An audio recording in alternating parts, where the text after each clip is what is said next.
Hello बच्चों, आज का जो डिस्कशन है वो हम लोग को विलियमसन सिंथेसिस है। ये साइंटिस्ट का नाम है विलियमसन सिंथेसिस। इस रिएक्शन को समझने से पहले कुछ छोटी छोटी बातें हैं, उस चीज़ को समझेंगे। विलियमसन सिंथेसिस जो है सो सबसे पहले ये ईथर देगा। अब ईथर क्या होता है मैं बताऊंगा, अभी मैं बोल देता हूँ पहले, उसके बाद बताऊंगा, ठीक है ना। ईथर देगा, वो भी ईथर में से एक ईथर होगा सिमेट्रिकल, एक होगा अनसिमेट्रिकल। तो कौन सा सिमेट्रिकल कौन सा अनसिमेट्रिकल ये देखते हैं। तो मैं पहले ईथर बता देता हूँ, उसके बाद सिमेट्रिकल अनसिमेट्रिकल बताऊंगा, ठीक है ना। तो सबसे पहले ईथर का विलियमसन सिंथेसिस क्या बोला था, इस बात को मैं पहले बता देता हूँ। एक होता है एल्काइल हैलाइड। क्या होता है एल्काइल हैलाइड। अब एल्काइल होता क्या है, तो CH3 या R ले लो, R कोई एल्काइल ग्रुप और X हैलाइड है, हैलोजन फैमिली है, प्लस एल्कोक्साइड, सोडियम एल्कोक्साइड का रिएक्शन करवा दो, वो N यही है। इसको R डैश भी मान ले सकते हो, कोई दिक्कत नहीं, यही है R डैश। अब एक बात सोचो, ये सोडियम एल्कोक्साइड है, ठीक है, तो इसका रिएक्शन करते हैं तो सोडियम मेटल है इसलिए प्लस, और ये वाला क्या माइनस। इस बात को हम लोग पहले से भी जानते आ रहे हैं, ठीक है ना।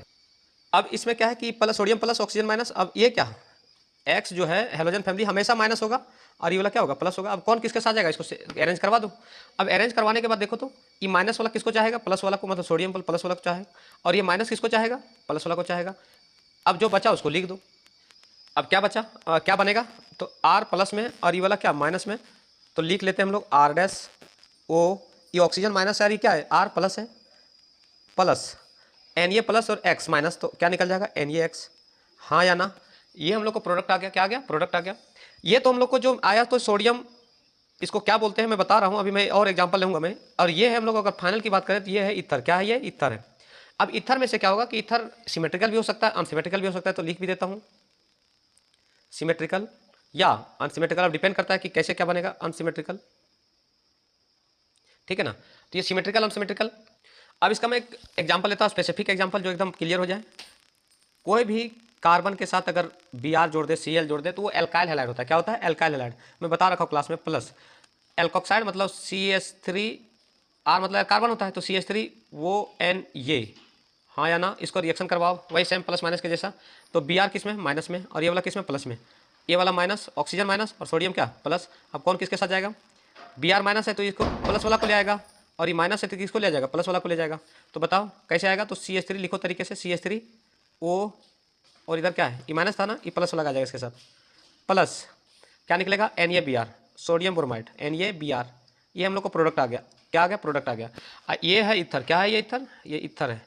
ईथर तो बात समझ में आ गया, लेकिन ये सिमेट्रिकल ईथर है कि अनसिमेट्रिकल ईथर है, अब डिपेंड करता है कि क्या है। एक एग्जाम्पल और लेता हूँ, एक एग्जाम्पल और लो। Alkyl halide CH3CH2Br plus. अब क्या करो, इसको चेंज मत करो, CH3ON ये, हाँ या ना। फिर सेम पैटर्न वही, सोडियम किस में प्लस में, ऑक्सीजन माइनस में, Br माइनस हेलोजन फैमिली है ये वाला प्लस। अब कौन किसके साथ जाएगा वो खाली सिर्फ सेट करवा दो।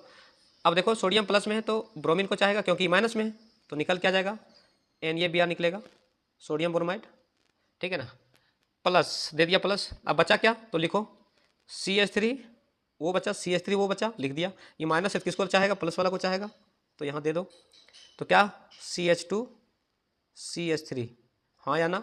ई भी जो बना सो ईथर बना, क्या बना ई भी क्या बना ईथर बना। अब यहाँ पे बात ये उठता है कि सिमेट्रिकल ईथर कौन है अनसिमेट्रिकल ईथर कौन है। तो सिमेट्रिकल कब बताएंगे, ध्यान से सुनना। पहले ईथर क्या होता है, बीच में ऑक्सीजन रहेगा, बीच में क्या रहेगा ऑक्सीजन रहेगा, और दोनों तरफ अगर कार्बन आ गया, दोनों तरफ क्या आ गया कार्बन आ गया, तो डायरेक्ट क्या बोल देंगे ईथर है। बीच में ऑक्सीजन दोनों तरफ कार्बन तो ईथर है। यहाँ देखो बीच में ऑक्सीजन दोनों तरफ कार्बन ईथर है। लेकिन सिमेट्रिकल ईथर कौन है अनसिमेट्रिकल ईथर कौन है, तो ध्यान से सुनना। बीच में ऑक्सीजन है और अगर दोनों तरफ कार्बन बराबर है, इधर भी एक कार्बन है और इधर भी एक कार्बन है, मतलब इधर भी CH3 इधर भी CH3, तो ये अगर दोनों तरफ बराबर हो जाए तो इसको सिमेट्रिकल ईथर बोलते हैं। क्या बोलते हैं सिमेट्रिकल ईथर। और अगर ऑक्सीजन ठीक है हो बीच में है और दोनों तरफ कार्बन है, ईथर तो है लेकिन दोनों तरफ बराबर नहीं है, देखना इधर CH3 है इधर CH2 CH3 है, मतलब इधर दो कार्बन जबकि इधर एक कार्बन है, क्या बराबर है क्या अलग अलग है, तो ये अलग अलग है। तो इसको हम लोग बोल सकते हैं कि ये अनसिमेट्रिकल ईथर है। क्या ये अनसिमेट्रिकल ईथर। ये था सिमेट्रिकल और अनसिमेट्रिकल ईथर। ये कौन सा साइंटिस्ट था, विलियमसन सिंथेसिस। और ये दो तरह का ईथर देगा, सिमेट्रिकल भी दे सकता है और अनसिमेट्रिकल भी दे सकता है। और आपको ये बात समझ में आ गई होगी। अब मैं बुक वाला जो लाइनें लिखी हुई है या एग्जाम्पल जो दिया हुआ उस चीज़ को मैं दिखाते हूँ। ये सारा कुछ क्लियर हो गया, तब मैं बुक वाला जो दिखाने जा रहा हूँ देखो। देखो RX मतलब एल्काइल हैलाइड और R वो Na मतलब सोडियम एल्कोक्साइड। रिएक्ट करवाया तो क्या बना ईथर बना, और ईथर के साथ NaX निकाला। हमने यहाँ भी निकाल के दिखाया था, यही तो दिखाया, देख लो। R dash O R plus NaX, यही तो है। R वो R डैश R, मतलब थोड़ा सा उल्टा है यहाँ पे, अलग एग्जाम्पल है, मतलब थोड़ा सा अलग टाइप में लिया, अलग जैसा लिया, ठीक है ना। हालांकि दोनों सेम ही है, कोई दिक्कत है नहीं। तो ये बात तो समझ में आ गया। अब लैंग्वेज में पढ़ के बता रहा हूँ, ठीक है ना।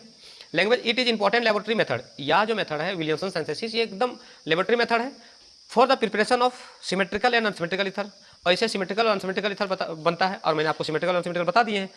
इन this method an alkyl halide is allowed react with sodium alkoxide, मैंने बोला था ना एल्काइल हैलाइड और किसके साथ, सोडियम एल्कोक्साइड, तो हम लोग को क्या मिल गया, ईथर मिल गया। इसी रिएक्शन का नाम पड़ गया विलियमसन सिंथेसिस।